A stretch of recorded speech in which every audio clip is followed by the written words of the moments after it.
और इसी बीच एक और बड़ी खबर का रुख कर लेते हैं। बड़ी और अहम खबर आपको बता दें, बड़ी जानकारी दे रहे हैं इस वक्त की हरियाणा में निकाय चुनाव से जुड़ी बड़ी खबर आपको बता दें। राज्य चुनाव आयुक्त ने कांग्रेस की मांग को खारिज कर दिया है और ईवीएम की जगह बैलेट पेपर चुनाव की मांग खारिज की गई। राज्य चुनाव आयोग के आदेश, निकाय संस्थाओं में चुनाव ईवीएम से ही होगा। तो ये बड़ी खबर आपको बता दें, हरियाणा में निकाय चुनाव से जुड़ी बड़ी खबर आपको बता रहे हैं। राज्य चुनाव आयुक्त ने कांग्रेस की मांग को खारिज कर दिया है और ईवीएम की जगह बैलेट पेपर चुनाव की मांग खारिज की गई है। दरअसल कांग्रेस पार्टी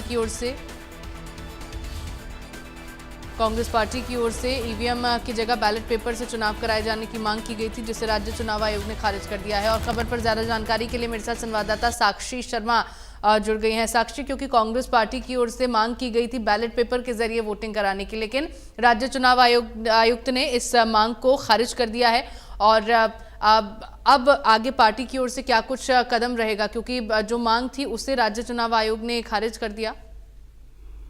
देखिए, हरियाणा में ये जो पूरा मामला है निकाय चुनाव से जुड़ा हुआ है। फरवरी के पहले सप्ताह में निकाय चुनाव होने संभावित है और ऐसी स्थिति में ये चुनाव जो है वो राज्य चुनाव आयोग ने पहले ही डिक्लेयर कर दिया था कि ईवीएम के साथ चुनाव जो करवाए जाएंगे। लेकिन कांग्रेस पार्टी ने एक मांग की थी राज्य चुनाव आयोग से कि ईवीएम से ये चुनाव न करवाकर बैलेट पेपर के माध्यम से करवाए जाए, लेकिन राज्य चुनाव आयोग ने इस मांग को खारिज कर दिया है और उन्होंने साफ कर दिया है कि निकाय संस्थाओं में चुनावों के लिए ईवीएम पहले से ही पहुंच चुकी है। जिन शहरों में चुनाव होने हैं वहां पर ईवीएम है और बाहर के प्रदेशों से, हैदराबाद से, बेंगलुरु से कई टेक्निकल विशेषज्ञ जो है उनकी टीमें भी वहां पर पहुंची हुई हैं बैटरियां बदलने की तथा ईवीएम को दुरुस्त करने का जो काम है, उनकी जांच करवाने का जो काम है, वो ऑलरेडी पाइपलाइन में है। वहां पर टीम इस काम को कर रही है। प्रशिक्षण भी जो है कर्मचारियों को दिया जा रहा है। तो इसलिए ये जो चुनाव है ये ईवीएम से ही करवाए जाएंगे।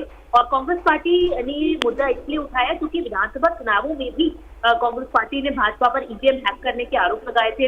इसको लेकर हाईकोर्ट तक का दरवाजा जो है वो कांग्रेस पार्टी के द्वारा खटखटाया गया था। इसीलिए निकाय चुनावों से पहले कांग्रेस ने एक बार फिर से ये मांग उठाई थी कि निकाय चुनाव में ईवीएम से नहीं होने चाहिए बल्कि बैलेट पेपर से होने चाहिए। लेकिन फिलहाल ये जो मांग थी ये राज्य चुनाव आयोग द्वारा खारिज कर दी गई है और राज्य चुनाव आयोग के जो प्रमुख है धनपत सिंह, उन्होंने फिलहाल ये साफ कर दिया है कि जिलों में ईवीएम पहुंच चुकी है और एक सप्ताह में पूरा जो बैलेट करने का काम है वो भी पूरा हो जाएगा। तो ऐसी स्थिति में ईवीएम से ही चुनाव करवाए जाने।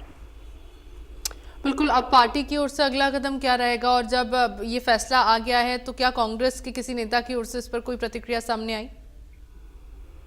जी देखिए, फिलहाल क्योंकि ये मांग जो है कांग्रेस के द्वारा चुनाव आयोग तक पहुंचाई गई थी और हाल ही में चुनाव आयोग ने जो फैसला लिया है, तो वहीं अब धीरे धीरे आज कांग्रेस पार्टी तक की ये जो चुनाव आयोग का फैसला ये पहुंच चुका होगा। तो आज ये देखने वाली बात होगी कि अब पार्टी का अगला कदम क्या होता है और लीडर्स के जो रिएक्शन है वो क्या सामने।